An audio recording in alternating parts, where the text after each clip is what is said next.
I'm Lou. I'm Cindy. And we run Faking Sanity in Dawson Creek, BC, Canada, because I always forget to say that and Cindy mocks me. I don't mock, I just add it. Yeah, and this is our knitting, spinning, crafty stuff podcast. Yarny stuff. Mostly yarny stuff. Yeah, and culture consumed. Yeah. Which is our TV books. Other stuff we've done. Yeah, culture. Usually low culture. Anyway, hi, thanks for joining us again. And if you're new, welcome. To the craziness. Yeah. You're on the squeaky chair again. Do not wiggle. I'll try not to move. If anybody votes for Cindy to not be allowed to sit in the squeaky chair, didn't mean just let to. us know in the comments. It happens to be the one that is usually at this table. Yeah. Anyway, yeah, I think we can just jump into the Yarny stuff. Yarny stuff. Yeah. Oh, you split that stitch. I did. She's crocheting while she's not paying close attention. I'm paying attention. It's your turn. Okay. I thought you were starting. You start because you have lots more stuff than me. Okay. Well, I'll start with this one because it's a special one. This is, so you've seen this as a skein of yarn that I spun.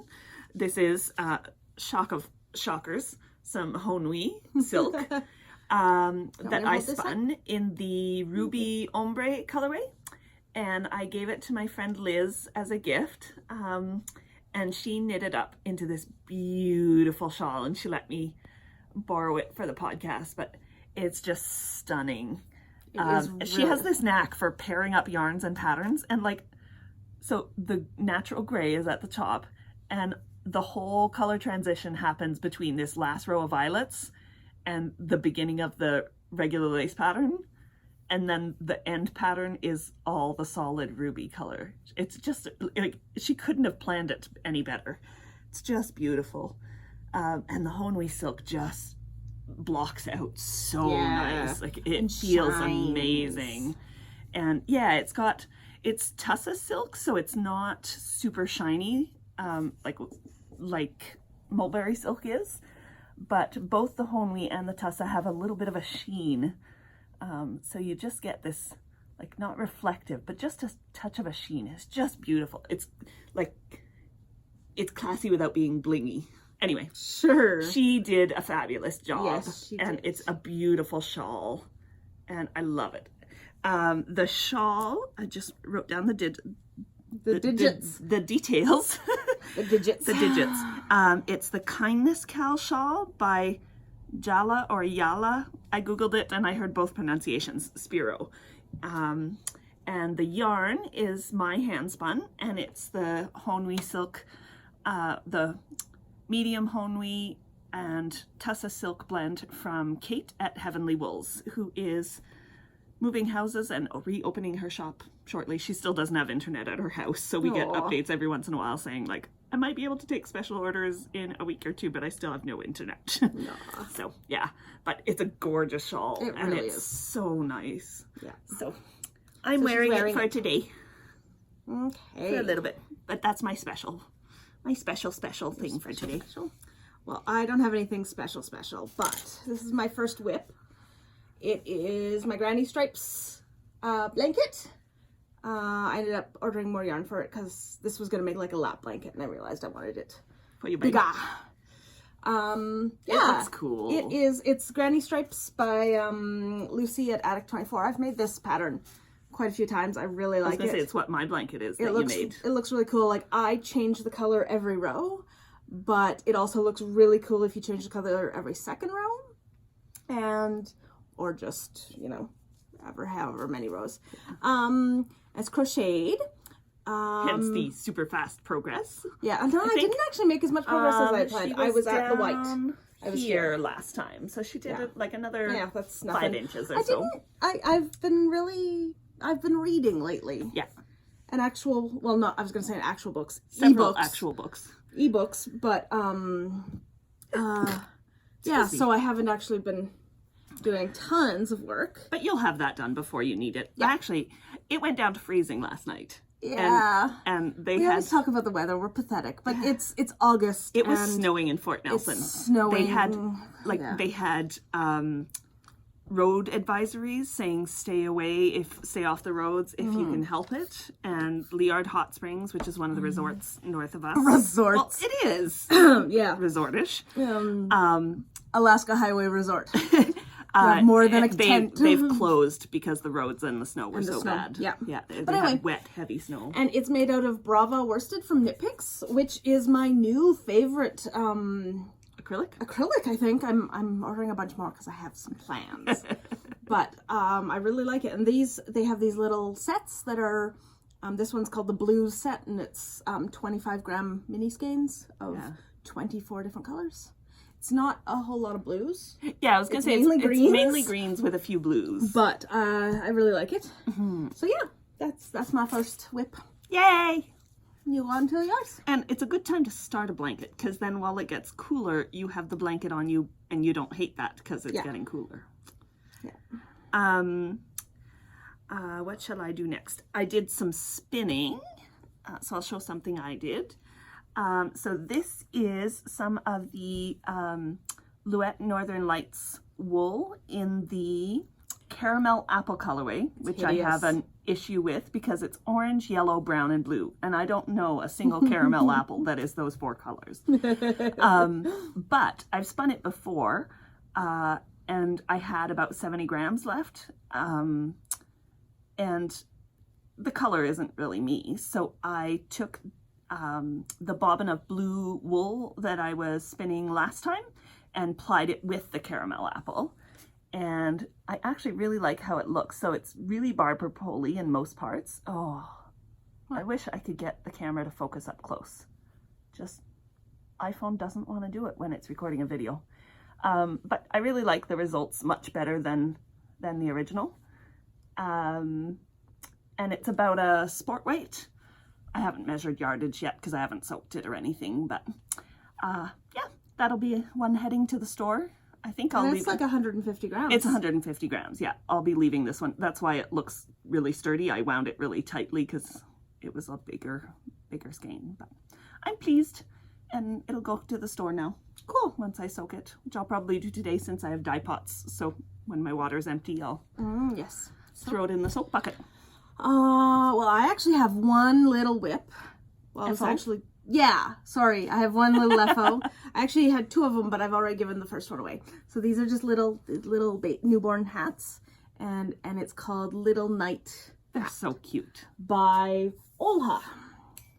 And I'm making they're charity hats for a program that the local hospital auxiliary is doing. Yeah. Actually, they're doing it across BC, but it's purple hats for babies, and it's all about teaching parents, new parents, about shaken baby syndrome. Mm-hmm. So, yeah, this one's a little big. The first one I did was so tiny. It was like preemie. So now I went up 2 needle sizes, and now I'm gonna try one, like the needle size in between. That's not a bad size at all. Well, and I figured you can totally turn up that. Yeah. Make it whatever size you need. But yeah, that's. Can you stop shaking your leg? Sorry. Thank you. I have excess energy, which is weird. Yes, so because my leg is doing this. We have 2 days off. She doesn't like it. We have 2 days off now. Yes. We decided to close on Mondays. Yeah. So that we finally have a 2-day weekend. Yes. Because we've been going for 9 years, working 6 days a week, sometimes 7. Well, yeah. Often 7. So now even if we come into the store on one of our days off, we still it's only one of our days off. Yeah. Yes. So, and it was very handy, especially this weekend, because my sister and my niece are up. So we spent yesterday with my family. Yeah. So it was kind of cool. There was a whole bunch of people. This is also Brava worsted in freesia. Yeah. That's the coloring. Yeah. It's a very cute pattern. Very cute pattern. It looks really cute. It looks like a little knight. Anyway. So what else? I have an FO too. Well, I haven't woven in the ends yet, but I had talked about. I kind of only the ends are still in there. I had talked a couple of podcasts ago about knitting this Grotine shawl by Carolyn Dick, which is just a linen stitch shawl. And no, that's okay. It's long. Yeah, I was trying to be helpful. Long. You can And take you the end pulled it- now. Oh, thanks. Long, long, She long, pulled long, it long, out of long, my long, long, hand. long, long, long.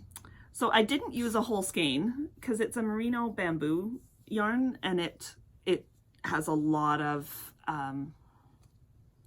drape and stretch to it. But it's just a linen stitch, and it's a yarn I dyed. It's one of my old bases that I haven't dyed in ages. I do have a little bit left, but this was an unnamed one-of-a-kind colorway. I didn't love the original. Two of a kind. Well, yes, two of a kind. So I stopped before I was at the end of the ball. I still have maybe 15 grams left, but I thought, I wanted it to be a scarf size, and this is perfect for a scarf size. I haven't even blocked it yet, so I don't want it much bigger than that, but I think it looks really cool. And part of the proceeds go to True North Aid. Oh, for the pattern. For the pattern, which is, again, the Grow Teen Shawl by Carolyn Dick on Ravelry. And yeah, I thought it was a good cause, and I knit it for the Quiet Queers Craft Along. I finished it a day after it was due, so I didn't get to enter in on the FO thread for prize draws and stuff, but I think it looks really cool. Yep.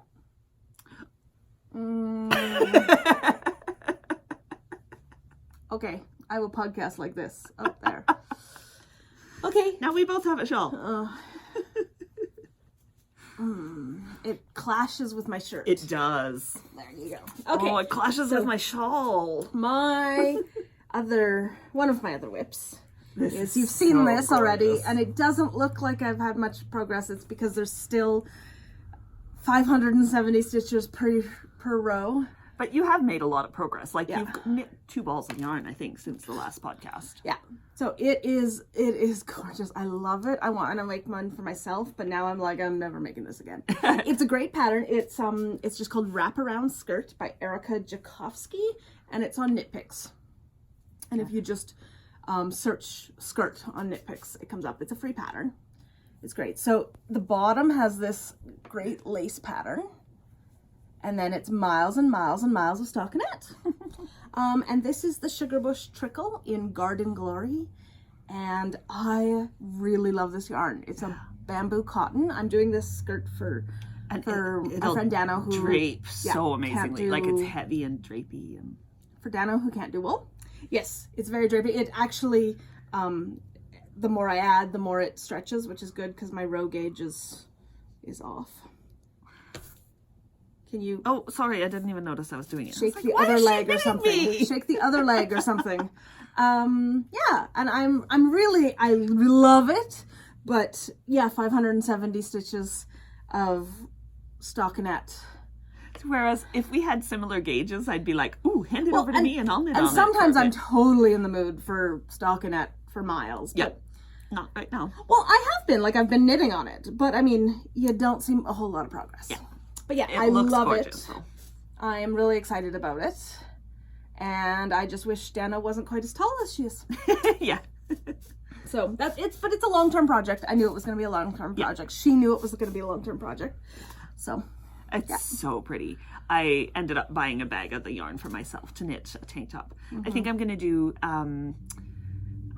Skein Deer has a new summer pattern collection out, and she has a tank top that's just a very plain tank top with a little bit of lace at the bottom, and I think that might be what I do. it would with make a that. lovely tank top. Yeah. Yeah. It's really cool and drapey and Yeah, perfect. Perfect for hot summer days. yeah. What else? That one. Oh, this one. So I was dyeing last weekend, and I was dyeing a new base that I last have. weekend. Was it? Oh, I've I lost think it. it was last weekend. So I have this new base that is, shoot, I didn't write it down. It's Tweety. Compassion. Oh no, Compassion was something else, wasn't it? I could look it up on Ravelry, but It I'd really have to doesn't stop the matter. recording. So I'm pretty sure it I'll look is it up. Faking Sanity Compassion. It's my hand-dyed yarn. It's a DK weight Tweety base, and I'm dyeing it mostly in semi-solids and tonals, but this was the first colorway I did that was a test. So I decided to take the one that I found was a little too light, like the new one's a little bit darker than this, has a little more brown, and knit a little sample out of it. She's right. It's Compassion. I knew it. Oh, the other one was compulsion. Yeah. I was like, you've done compassion before. I hadn't. So this sweater is the Porparium cardigan. It's Baby so cardigan cute. by Kelly Van Niekerk. It's so cute. And it knits around, it buttons on the side here. I need to make this next. And then just continues down on the side of the cardigan. And yeah, I cast it on Thursday night, and I'm 2 rows away from binding off the sleeve. And it's curled up, so it is longer than it looks. And then I have one more sleeve. But I love it, and it'll be a cute sample. But I love how the yarn is knitting up. It's so soft and plump, and just, I love a good tweed. I never used to. I am not really a fan of tweeds, and yet that's really cute. And I love the tweed that I got from my mom, when she went to Ireland. Yeah. She got us tweed from... She got Donegal tweed from County Donegal. Yeah, which we just thought was so cool. Yeah. So I still haven't made anything with it. I have no idea. Maybe a hat. Yeah. Ooh, it would look really good in a hat. It would. Yeah. But yeah, that's my next FO. It's not an FO. Or a whip, because I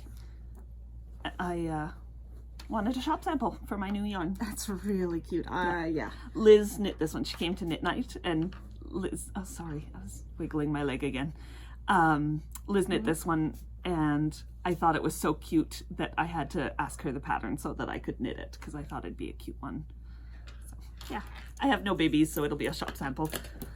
My last whip, I think this is my last whip, yep, is my sock. You saw, I don't know, I have no idea where I was. I really got to start putting... I think you were just progress before the heel. But it is Hermione's everyday sock. Or just after the heel. I don't know. Out of this, oh, yes, it is Prolana Golden Sock Stretch Tannheim 6 in color 233. But I really like the Prolana. We've got some more coming. Mm-hmm. Yeah, they have a really nice collection of new colors. No, that's the Regia Perfect. Right. Yes. I used to always be like, oh yeah, German sock yarns. But they're just so sturdy, and they make great socks. So I'm making these for my mom.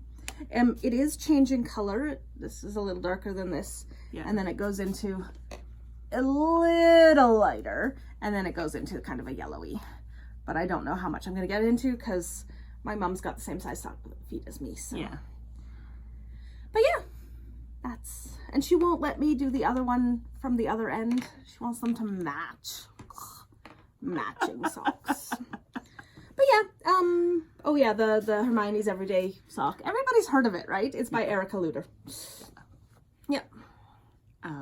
I think it's so cute that she asked for socks.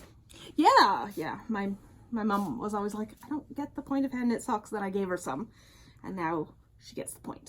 She's like, they're so warm. Mm-hmm. I have one more. Acquisition. Personal acquisition. Well, in stash enhancement, not acquisition. You don't have any more whip. Oh, you didn't bring your shawl because you didn't think you'd made enough progress on it. Oh, I did. It's over there. Oh well. This is some Adele. Oh, let me. Right there.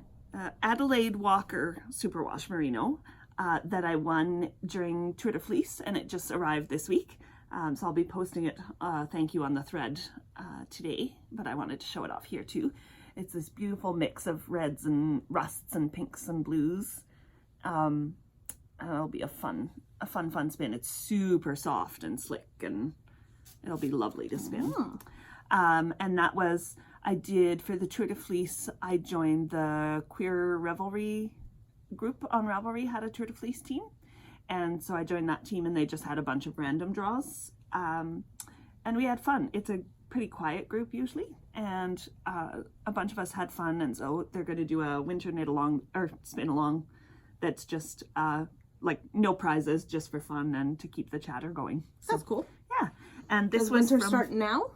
Well, it's a fall winter, so they're just setting it up. I'm like, because it feels like winter starts now. It does here. We're pathetic. We talk about weather way too much. It's one of those Canadian things. Yesterday, I swear, it was snowing for about 5 minutes when we got to her mom's. But it's the evil S word.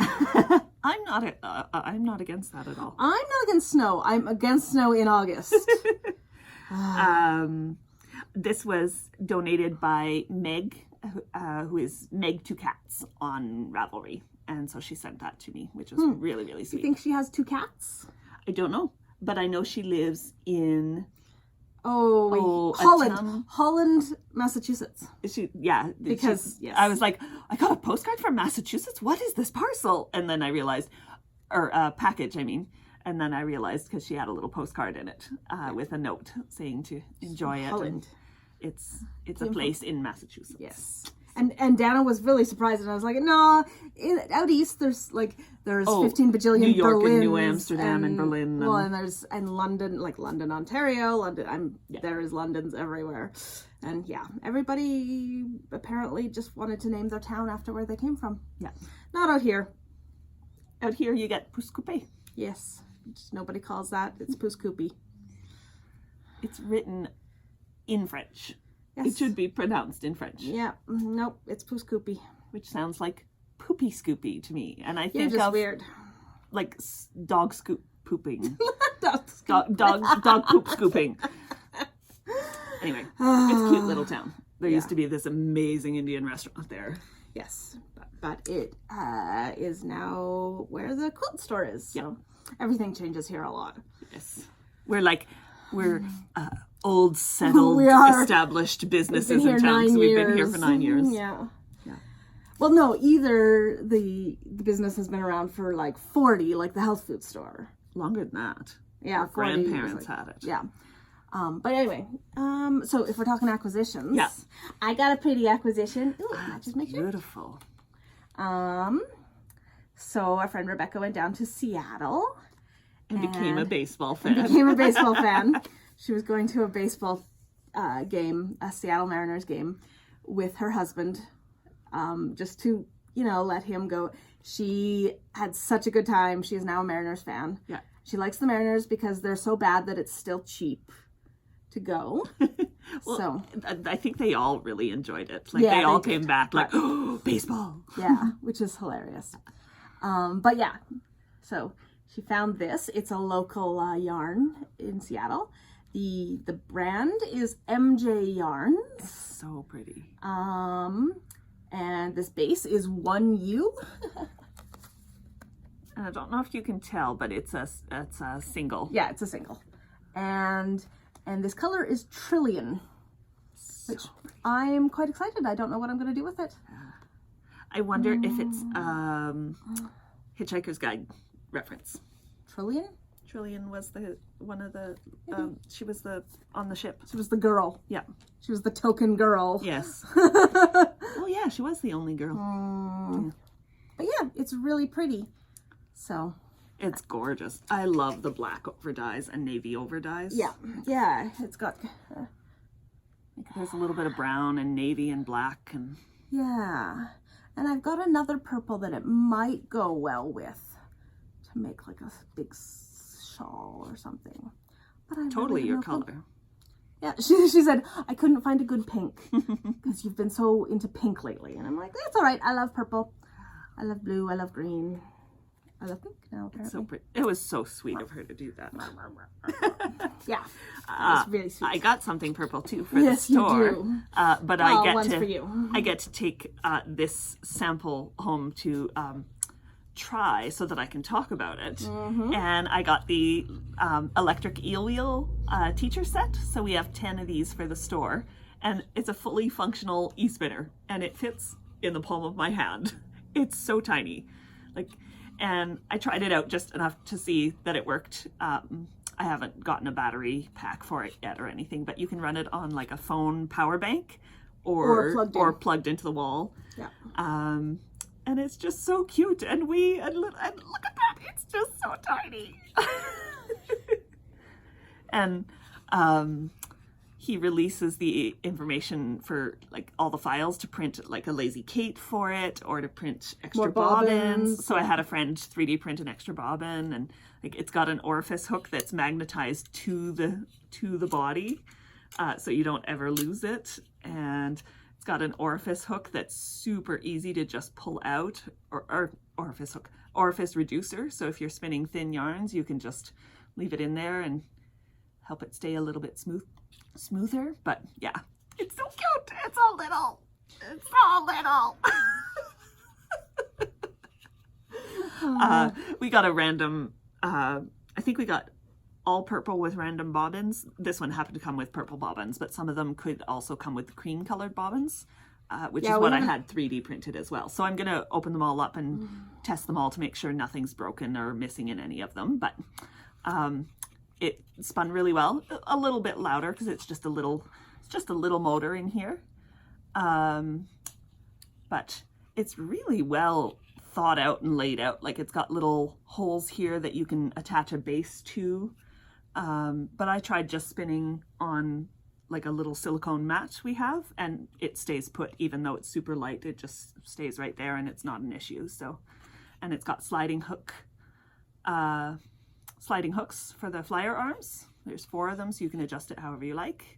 And it's got the little eel logo on the back, which I really love. So cute. So cute! Anyway, I'll stop. She's basically been doing that. I'll stop non-stop. Cute. So cute. I just can't believe, like, I have a small wheel. This is a fraction of the size of my wheel. Like, like literally a tiny fraction. It's just, so tiny. Yeah, and yet fully functional. Like, it fits on average about 50 grams. Like, if you're spinning not a super bulky or art yarn or anything like that, it fits about 50 grams on these bobbins, spun up or plied. So, and it's got a little speed adjustment, and you can set it for Z twist or S twist. Z twist. Sorry, I grew up watching American television. No, you're Canadian. It is Z. It is Z, because it's a ZPM. Yes. For Stargate fans out there, we've been watching Stargate.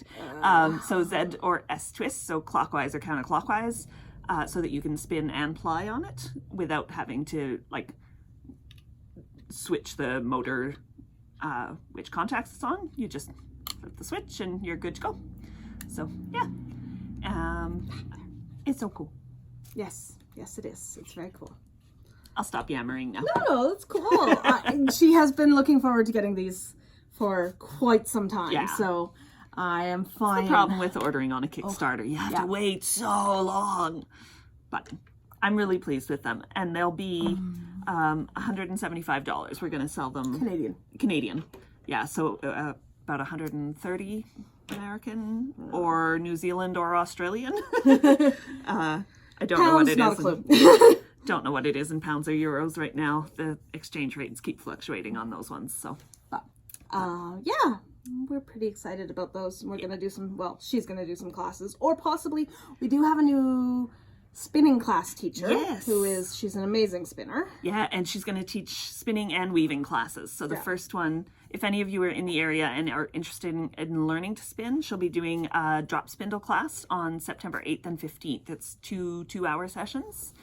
And it includes information on, like, from the tools you need to process the wool, and types of preps for the wool and how to prep it, and information on, like, wool breeds and stuff, and then how to spin. And it includes the fiber during the class. You don't have to pay extra for the fiber, and you get to take your spindle home.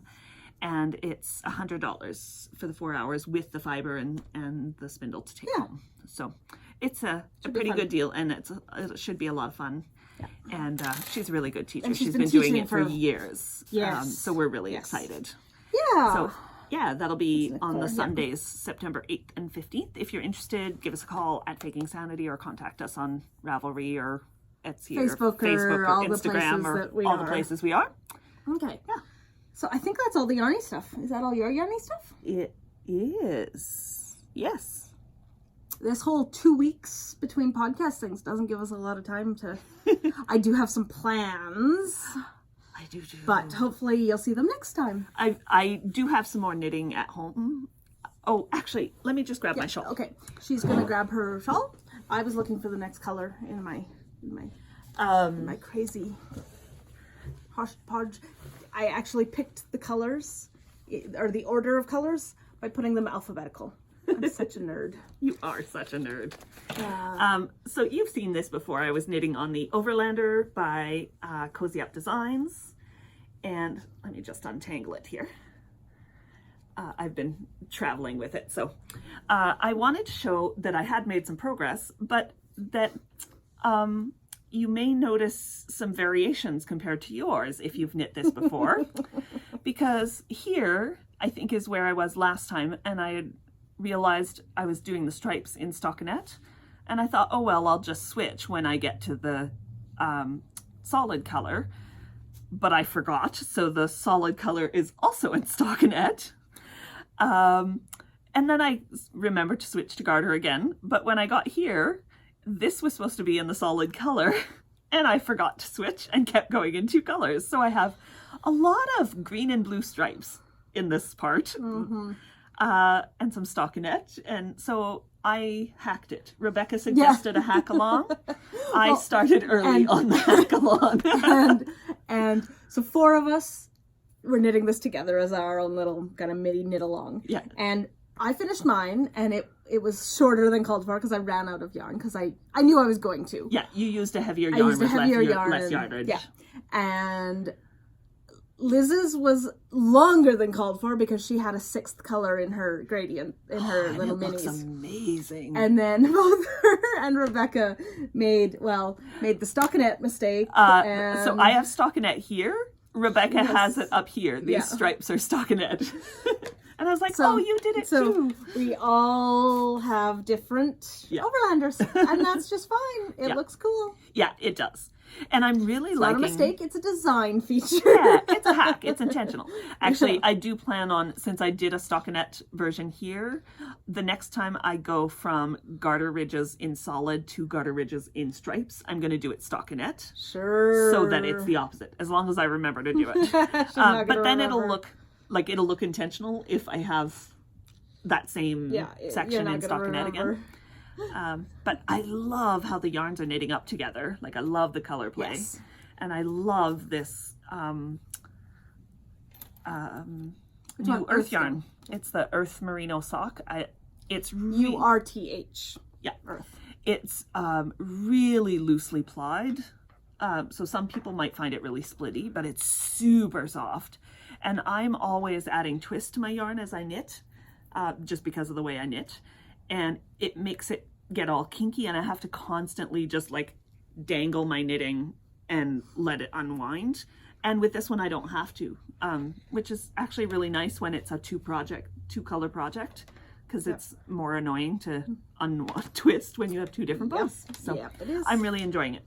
Ooh, but you could put a ball onto the yarn butler and then spin it. You could. It'd be a little easier. A new use for the yarn butler. Anyway, it wasn't a lot of progress. It was about 3 inches, but I thought I'd show you my hack. Your hack, yeah. So that's my last yarny thing. Okay. So, I guess that was all the yarny stuff. Yep. Culture? Consumed? Yeah, culture consumed.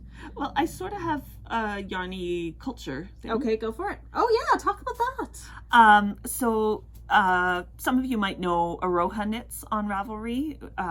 Frenchie, her name's Françoise Danois, or Danois, I'm not sure how to pronounce it. But she runs a free, she calls it Initiate Knit Design challenge on Facebook.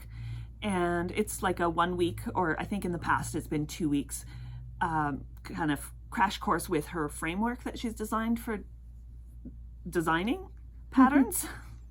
That was a little redundant, but it's basically like day 1, step 1 is finding your inspiration. And so pick a theme or a mood or something that you're aiming for. And then day 2 is about, finding stitch patterns or shapes that will reflect that mood, and she goes on each day, and then by the end, in the past it was I think 10 days, and by the end you had the workings of your design.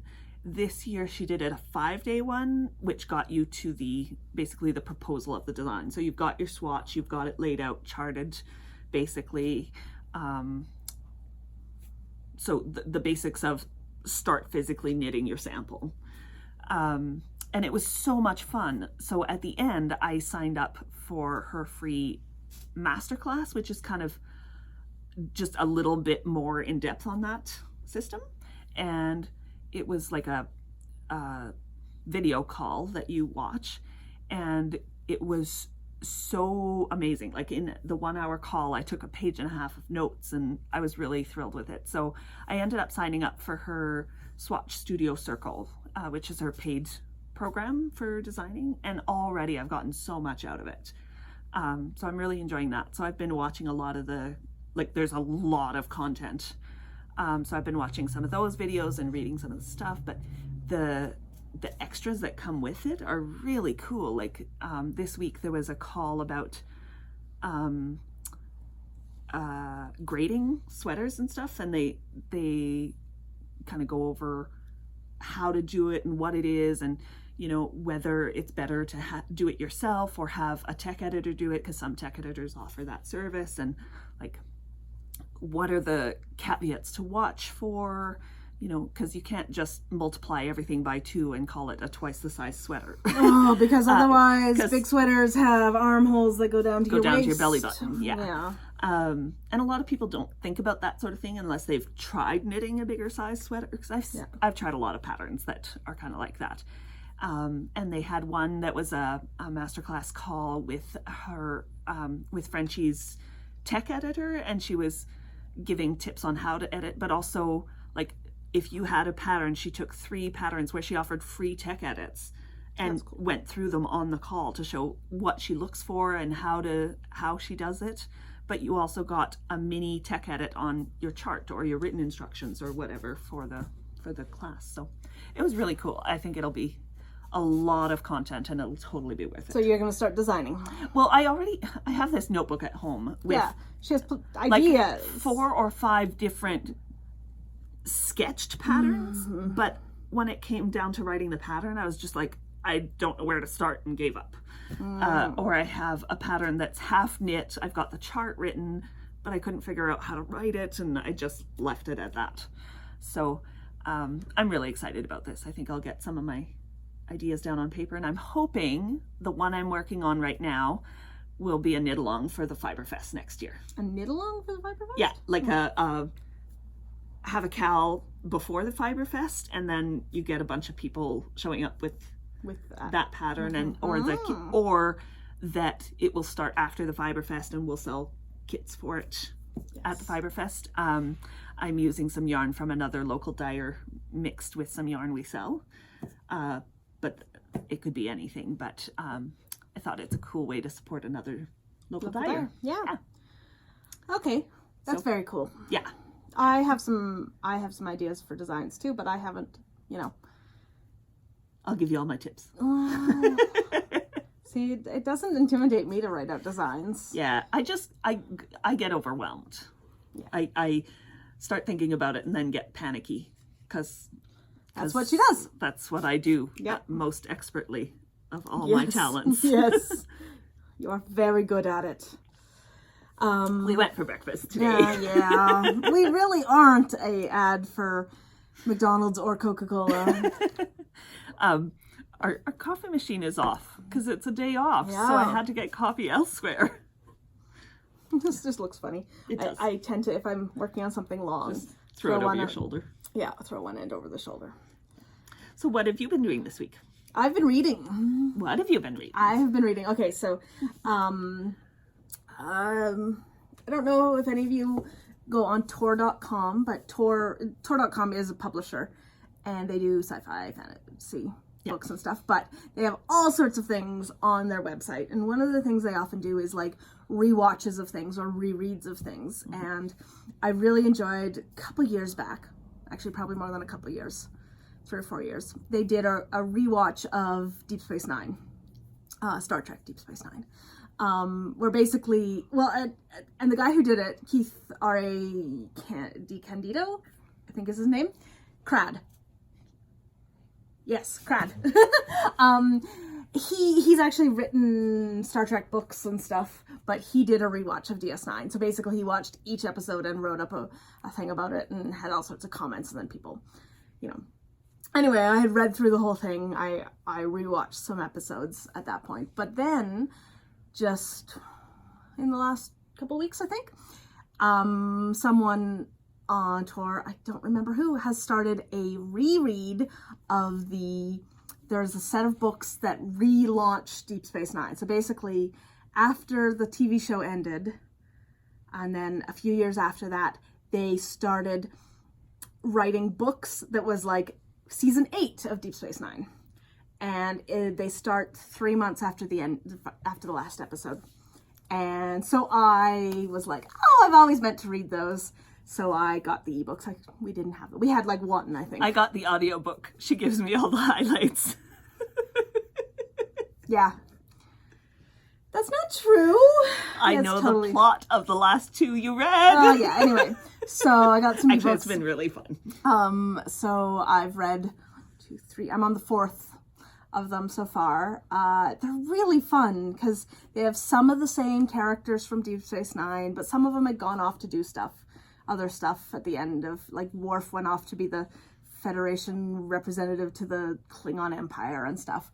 So they've replaced them with others, and it's kind of cool because Ro Laren, who was a character on Next Gen, is now a character in these books. And yeah, I liked Ro.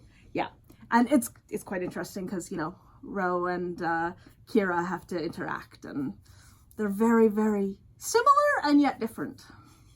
But yeah. Very different. Yeah. And it's nice because one of the things I like most about Deep Space Nine is that the characters really grew and changed. Yes. And this continues it. So I'm very excited about reading more. I've just been in a reading mood, so I finished my memoir by Amanda Jete Knox. Oh, yeah. Love Lives Here last night, and it was really good too. It's the only thing I've been reading this past week, but audiobooks are slow. They are, yes. Like I really enjoyed it. Like I was crying a couple of times. I was smirking and kind of chuckling to myself a few times. It was really good, and she reads it herself, and like it's such a personal, it's just such a personal story that reading it herself really adds a lot to it, I think. But I would highly recommend it if you're interested in trans rights or trans activists, or even just like how to deal with change, like major change, and how to come through it for the better. So if some of you don't know, she got married and they had kids, and her daughter came out to them, I think 4 or 5 years ago now, as trans. And so they were supporting her and in learning about the trans community and trans options for her daughter, like to make sure she was comfortable at school and didn't get bullied or anything. Amanda became kind of a trans activist and started doing public speaking engagements and stuff, and kind of really became known for that. But because it went fairly well, and because of her courage, Amanda's wife came out to her as well a few years later. So like going through this huge change and then another huge change, and she talks about like her fear of whether her marriage had ended and what it meant, like not just that her wife was now her wife, but like how do you deal with that in a marriage? You still love each other, that hasn't changed, but are you still attracted to each other? Are you like, what does that mean for you as the spouse? And it was really interesting, and like how their school friends or coworkers reacted, and stuff like TV shows like approaching them to do interviews or reality shows, but then reading the contracts, and it was like and like, so one of them, she was talking about the contracts in them, and it was like they had the right to put cameras anywhere in the house they wanted. They had the right to leave them on whenever they wanted, so you didn't have the choice to turn them off, including like the bathroom or bedrooms. And that they could add narrative or edit it to change the context of what was happening. Ew. And you had no say in it. And they could control what media you spoke to about it, and also what you talked about. So you couldn't even then go and say, hey, this looks like this, but it's not. It's not. Yeah. It was actually this. And I don't know, my impression was like, it's a media outlet trying to get a peeping Tom into a house to see, you know, what are these trans people's genitals? Like, it was just weird. Like, it sounded horrible. And I was like, man, we've come a long way reading the book. And then you get to that chapter and you're like, wow, we have not come a long way at all. Yeah. But it was really interesting. And yeah, it was very moving. Very, very moving. And, that's cool. Yeah. And it was set, like, it's set in the Ottawa area, which is near where I grew up. So it was kind of like reading about home. Yeah. Well, I read a bio, or I was listening to a bio as well in the last couple of weeks, but very, very different content. The bio's Steve Danko Glynn's This Team is Ruining My Life, but I Love Them. So he is a hockey fan, basically. Well, a hockey podcaster media person. Yes, he's now a hockey media person, but basically he started out as a fan. And while he was taking like his journalism degree, he started they're called the LFR videos, the Leafs fan reaction. And so basically after every Toronto Maple Leafs game, hockey game, I did say hockey fan, right? Okay, yeah. I don't think so. Anyway, hockey fan. He would do a video responding to it. He was so funny too. Like, he gets really into really into it. Like, he has hurt himself throwing himself across his room for these videos. But yeah, like, they really, really started very basic. He kind of had a baseball cap turned sideways for the, you know, stupid fan, and then himself, like, and he talked to himself like it was two different people. They've gotten much better now. So he's been doing them for like 7 years or something. And then he started... More than that, I think. Oh, more than that, I'm sure. And then he started a podcast, which we used to listen to, which was really fun. But then now he actually works for Sportsnet? Must be Sportsnet. But like, he was at the Olympics in Sochi and stuff. Like, he's not Sochi. Vancouver. Oh, Vancouver. Yeah. His stories. I'm right, actually, in the middle of the bio, he's talking about being in Vancouver and how he accidentally almost got arrested twice during the Olympics. Yeah. But he's just such a good storyteller. Yeah. And he has no problem making himself look like a moron. And yeah, like, just this is the way it was. Yeah. And and the bio is actually really interesting because a lot of it is about like if you want to get into sports media or whatever, like, there are many different ways, and this is the ridiculous way to get into it and stuff. Yeah, I was gonna say, it was very unusual how he got about, into like, it. He's talking about all these guys and girls that he went to school with and what they're doing now, and like, they're miles ahead of. Well, he took the scenic route. He did, but yeah, and he tells stories about he like, at one point he was going to school, he was working at the Toronto Zoo and doing a internship at the Fan 590, which is a radio station that's all sports related, and doing the LFR videos, and like, just, I don't know how he did it. Well, he's a little insane. Yes. And you can work out ways to do a lot of stuff when you're a little insane. Yeah, but it's a really cute bio. I just got it from the library. Is it on it's on RB Overdrive or Overdrive? I might watch or listen to that one after. Yeah, it's really I both the audiobook and the ebook came up, and I had put a hold on both of them, and then I was like, no, wait. He's going to be much funnier to listen to than to read. Yeah. He he really gets it. Like, he's a fan, you know. When he's mad at the Leafs, and when he's excited, he's like bouncing off the ceiling. I have no interest in the Leafs at all. I have a love of hating them. A love of hating them. Well, she's a Habs fan, so she has to love to hate them. I'm just disinterested because I'm such a Westerner. And they're Toronto. And all the media talks about them. And we don't care about here. You're such a Westerner. I'm such a Westerner. The only Toronto team that everyone in Canada can agree on is the Blue Jays. Because the Expos are gone. They're the only Canadian baseball team in Canada. So there's talk about the expos coming back. Yeah, there's been talk about the expos coming back for years. But they've actually built a new... Yeah. Well, and they've done some, like, Blue Jays games in Montreal to see if there is enough. And they've gotten, like... They sell out every year. Yeah, so, but yeah, we can all agree on the Blue Jays, but we cannot agree on the Maple Leafs. Yeah, but... She and I agree on the Maple Leafs. Oh, yeah. I mean, I like some of the young kids. Yes. But, oh, and Tyson Barrie got traded to the Maple Leafs. Did he?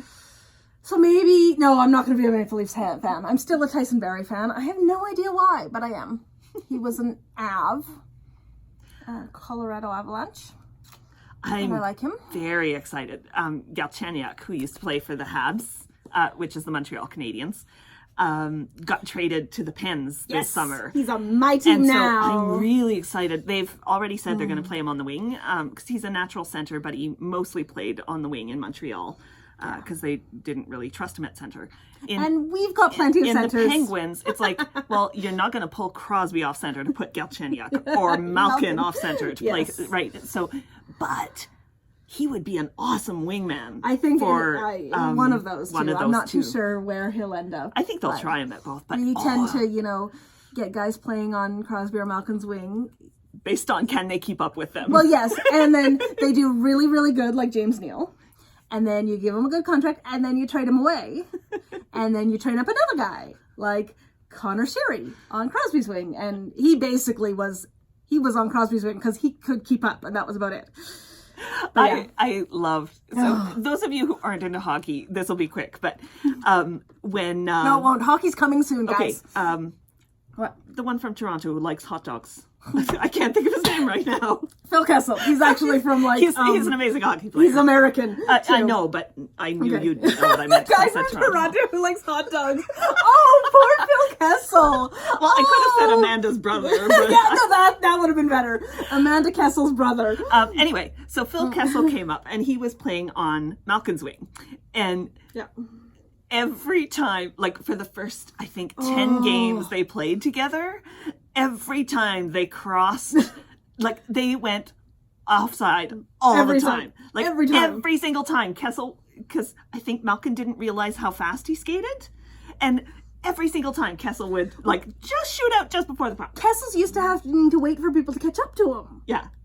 And anyway, they would give each other so many dirty looks. It was hysterical. Or the camera would go to the bench, and they're just like yelling at each other. What are you doing?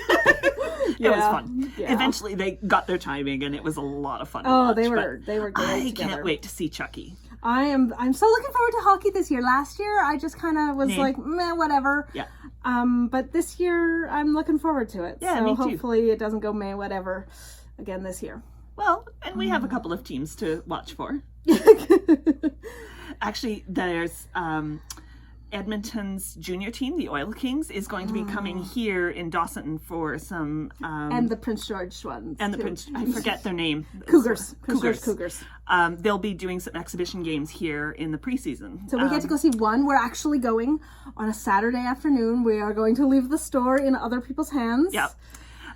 It will be the first time ever that we will be open, and neither of us will be here in 9 years. In 9 years. Because there's always been at least one of us here. But our Knit Night ladies basically told us they would, steal our keys and make us go to the hockey game. No, they didn't offer for us to close Thursday night so that we could go to the Thursday night game. Well, no, you gotta have Knit Night. we cancel Knit Night for hockey. But yeah, they were really supportive, and one of our Knit Night ladies, her daughter works for us now, and she was like, I'll even stick around to make sure there's no issues. They'll be fine. So they'll be fine. Basically, the thing is that we've got too many different things going. Yeah. We've got books, we've got food and drinks, we've got yarn, and no one except us really has all of them. Well, and they all can do parts of that. Like, all the staff can sell books. All the staff can sell yarn. Yeah. All the staff can do some of the snacks and drinks, if not all. Well, Dano can do it all. New staff don't get trained on like the espresso drinks right away. But the big thing is buying books, because it gets busy, and you have to know the current inventory and why we would buy it or not, and like if it sells well, how it sold in the past, and we're just not, like, we don't train temporary staff on that. Yeah, so Daniel knows how to do it, but we think that, you know, if she gets stuck and it's really busy. So anyway, we're just going to put up a sign saying we're not taking books this one day. Yeah. And then we're going to go to the hockey game. And then they can totally run the store without us. Yeah. And then at Christmas, the... Juniors. Yeah, junior A's. Junior A's. So they're the level below the juniors. The internet, is it the... Yeah, it's the world. Yeah, the World Junior A's will be here. Yeah, we get to see some awesome little boys. We've had so much hockey here. Like, we've had the women's Olympic team come and do exhibitions games here. Shannon Zabados. Yeah. I was like this far from Shannon Zabados. Actually about 60 feet. Yeah, but still. She's awesome. Yeah. Yeah, so we like hockey. Yeah. We like hockey again. Yeah. And at some point, there's supposed to be some sledge hockey coming, which is going to be so much fun. 2020, I think. Yeah. That's next year. Yeah. Wow. Yeah. So. Yeah, it's been nice having some, like, bigger hockey events here in Dawson for people like us who can't afford to get away to get to a NHL game. Yeah, like going to going to Edmonton for an NHL game would be ridiculous. Yeah. So anyway, and you know, hockey. Fun. What else? I think that's it. Oh, have you been watching or reading anything else? Not reading, but I've caught up on The Good Doctor. I have none left to watch. No. And it was so good. Like, so many things happened that I was like, and now I have to wait for new episodes. Heaven forbid. I know. It's really good. I really enjoy, like, they're dealing with, like, new staff coming into the hospital and not trusting Sean, who's the doctor with ASD, autism spectrum disorder, or him learning to advocate for himself, and, you know, doing it poorly but getting better at it, and, like, people telling him what is appropriate to tell patients and not, because to him everybody would want the facts. Why would you lie? And so it's him learning communication from an outsider's view to him, but from a patient or a patient's relative view. And he's got this really cool friendship with a couple of people, and then they get a new head of surgery that they really kind of clash together, because his first head of surgery was Richard Schiff, who's Toby on West Wing, and I love the actor, but the character wasn't that interesting while he was the head of the hospital. He was the president of the hospital. But when he moves on, the head of surgery becomes the president of the hospital, which leads to a new head of surgery. And the dynamics change a lot, and it's really interesting. And you get to see Richard Schiff's character in I'm a civilian who's on the outside and I'm just Sean's friend kind of way. And it's really interesting. And he's so Toby-ish. Yes, Toby was one of my favorite characters on West Wing. And she's been trying to use this as a way to get me to watch the show, but I know you're not into medical shows, and there's a lot of... I don't tend to watch medical shows. I get it. But yeah, maybe someday. We'll Stargate Universe. We'll get you on that first. So we've been watching Stargate Atlantis, so we're into season 3. Which neither of us has rewatched, I think. We watched it the original time. Yeah.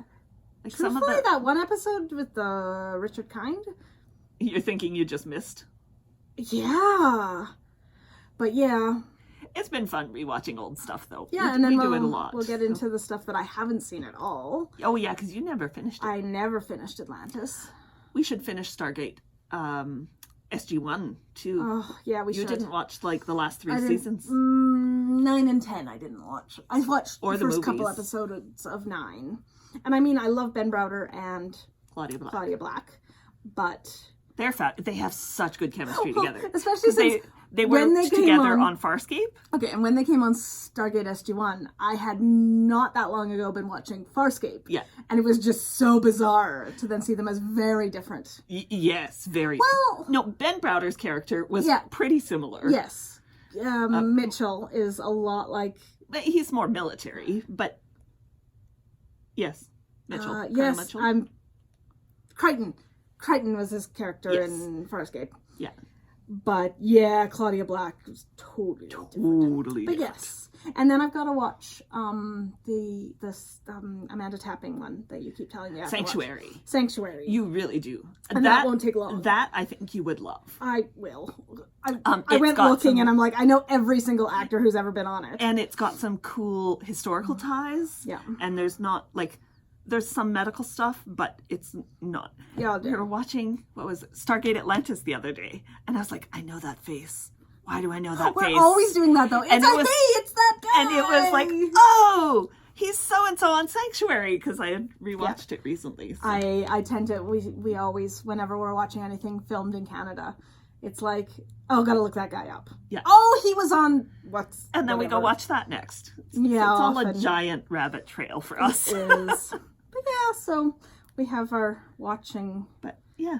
Which And I've means been maybe- rewatching one day at a time. There's no new episodes, but I really haven't enjoyed. watched the last, like, 6 episodes or so. Oh, you should. I know I should. I just haven't been in the mood. Oh, no. You need to. Okay. Seriously, you need to watch, because the last one, yeah. Okay. Yeah. If But you yeah. haven't watched One Day at a Time, it's on Oh. Netflix in Canada. I don't know if it is anywhere I else. think so. I think it's a Netflix But- show. It is, yeah. Okay, then it would be on Netflix in the States. Oh, yeah. Good call. Yeah. It's really, really good. And it deals Really with good. a lot of big issues, like racism and immigration and LGBT. LGBT issues. And I was trying to search for Religion. the right way to frame the last one, but it deals with religion, and it deals with I still don't know, like toxic male culture and not so toxic male culture. Okay. And like privilege versus Yes. not privilege. coming from a very Yeah. like working for every single thing you have. Yes. It's like the rich white male on it is He's the so- stereotypical he's so rich white male. no but he's not. he's like yes I know all about hardship, being a Canadian, and you're like Yeah. you're such a moron. Yeah. Yes. And it's a fun show, but Yes. it deals with a lot of serious issues, but it's fun. It reminds me a lot of MASH in that way. Like, very different show Yeah. completely, but it uses humor to address real issues. Yes. And I really love that about MASH. So, Yeah. which I need to rewatch. I bought a box set of all of MASH. I need to rewatch it. You did. Yep. I bought a box set of all of Lewis. We did rewatch those. Oh no. Well, the Some of box, them. not from the box set. Oh, well, we watched them while we were waiting for the box set to arrive. We have them on the hard drive. Oh, you know what else we watched? I ordered season 5 of Dr. Blake, so we finally got to see the movie that comes after season 5. Yes, where they get married. And it was so good. It was. And it fills in the blanks nicely from he just proposed to her to all of a sudden he's missing in action, and she is Mrs. Blake. Mrs. Blake, and she's helping the police force on her own. Yeah. Well. Yeah. So, yeah, we've been watching some good stuff, and Yeah. But I've actually not watched tons. Like, I've watched an episode or 2 of each of those, as opposed to mainlining one for a day. yes. Because I've been trying to get through some of the design course stuff. And I've been reading And you've been reading. and sleeping a lot. Today, I don't know if you noticed, like, no bags. Well, I mean, I always have there's bags. grease there, which I always have, but no, like, big black circle bags under my eyes. I have no luggage. We had an extra day off. I slept in for 2 days because we have weekends now. It's fabulous. Weekends is going to make such a big difference. Yeah. We actually got up early. We got up early today. We were out did, of the I house was- by you were up really early. Yeah, You slept in. day off. I woke up at 5:30 in the morning and couldn't get back to sleep. I woke up at 5 and kind of tossed and turned for a bit, and then I was like, screw it, and pulled out my phone. But yeah, days off. Days off are amazing. We like days off. Yeah. And now I'm going to go dye dye some yarn for a bit. I've got some more of this base, the Tweedy base, in the pot soaking, so I'll be dyeing up some more of those.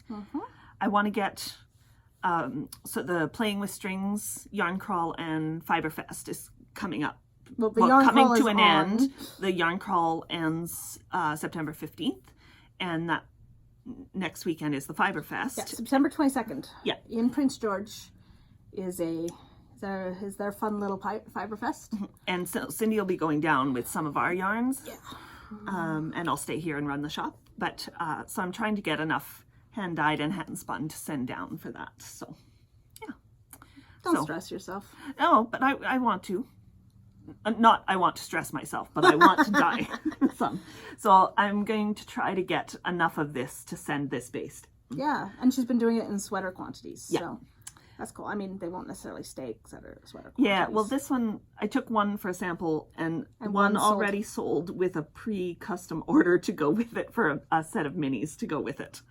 So I told her that would have to wait a couple of weeks, but yeah. I have a hard time getting stuff on the shelves. I have a couple of people who really like the bases I've got, and just pulling them out, like show while them I'm off. scanning them up, is often enough for them to sell. So, yeah. Yes, and she had a bunch of this great merino The merino silk. DK out that I had these plans I was gonna design a hat for. It didn't last long enough. Yeah, I'm out of the base, and I think I have 4 skeins left, so that one won't be going down to Prince George. Yeah, But which is why I want to get this one done. Yeah, but there's going to be a couple people with sweaters out of your yarn, which is really cool. Yeah. So Brenda had got all the grays, and she came back and got the dark pink for a pop of color in her sweater. It's going to look so good. Yeah. I suggested it. Because I wanted to do the dark pink and the dark gray. Yeah. Because I thought they'd look good together. Yeah, she really likes that base. She's come back for it a few times. Brenda? Oh, No, no. She didn't buy all the gray. She bought 5. 4 or 5. But you had like 8. Well, Yeah, 'cause what's her face? What's her face? The other girl. We have a young girl who's from... Young girl. She's like in her 20s. She's probably 25 young. or so. She's from Prince George, but she works up here quite often. She's from Kelowna. She's from down south. Down south in northern BC. Yeah. Well, it's 5 hours south. Yeah. But everything... But Prince George is considered northern BC because it's north of Vancouver. Anyway, she's from down south, but she works up here quite often. So when she comes through, she usually makes a point of coming here, and she just is so excited because she doesn't know a lot of knitters where she's from, because she works with a bunch of guys who are like, oh yeah, that's interesting. No, they're all like, ooh, make me a hat. But so she's knitting these sweaters, and she loves like combining different yarns and stuff. So every time she comes in, she brings all her show and tell, and it's so much fun. So yeah. fun. She works like an hour and a half away. Yeah, and she does like soil sampling for some of the like sites. So when they have a rain day, because a lot of jobs around here are canceled when there's rain. She drives down here. The last time she was here, she was like, I promised my husband I wouldn't get more yarn. So she bought a whole bunch of needles. Well, she had bought a few needles to test out different brands. Oh, and then she found which ones she likes. So, but she really likes. She really likes. She's so enthusiastic. Yes, like I really love chatting with her. Seeing knitters come in who are enthusiastic, because it's exciting for us. Sometimes we don't have much time to talk, but sometimes it's great. You get to see if it's everything quiet. Cool and and she especially combines things that I would never think of putting together, which is always fun for me. I'm the like, I will combine black with a bright color or gray with a bright color, but like other than that, I like, gold with dark gold or pink with pinky purple, or I'm very, very conservative in what I want it to wear anyway. Not necessarily knit with or dye, but what I want to wear is very conservative. So it's fun to see other knits that aren't. We've been blathering. Oh, wow. We have. So we will let you go. We'll see you hopefully in 2 weeks. Yeah. What day is it today? It's Monday. What date is it today? 19th? It's the 19th, so 2 weeks from now is like we should Just before the Fiberfest. No, because that's the 22nd. Okay, well, anyway, there'll be another podcast before the Fiberfest. Yes. So we will see you soon. Have a good week and have fun knitting or spinning or whatever. Oh, and if you're from Prince George or near Prince George and you're going to their Fiberfest and there's something that you want to make sure I bring down, let me know. Oh, yeah. Or if you're thinking of ordering something on Etsy and want to save on shipping costs, if you let us know, we'll just bring it down. Cindy can arrange to bring it down and do it that way. I don't know how many of our viewers are from down there, but... not many, but a few. So I'm going to go dye, and then I'm going to go home and play with some mini spinning wheels. I don't know what I'm going to do. I have stuff to do. I just don't remember what. Sleep. Yeah, sleep. I've been like sleeping tons, but okay. Die. No one really dies with their tongue sticking out. You're right. I'm not sure we why always we go, always nah. go.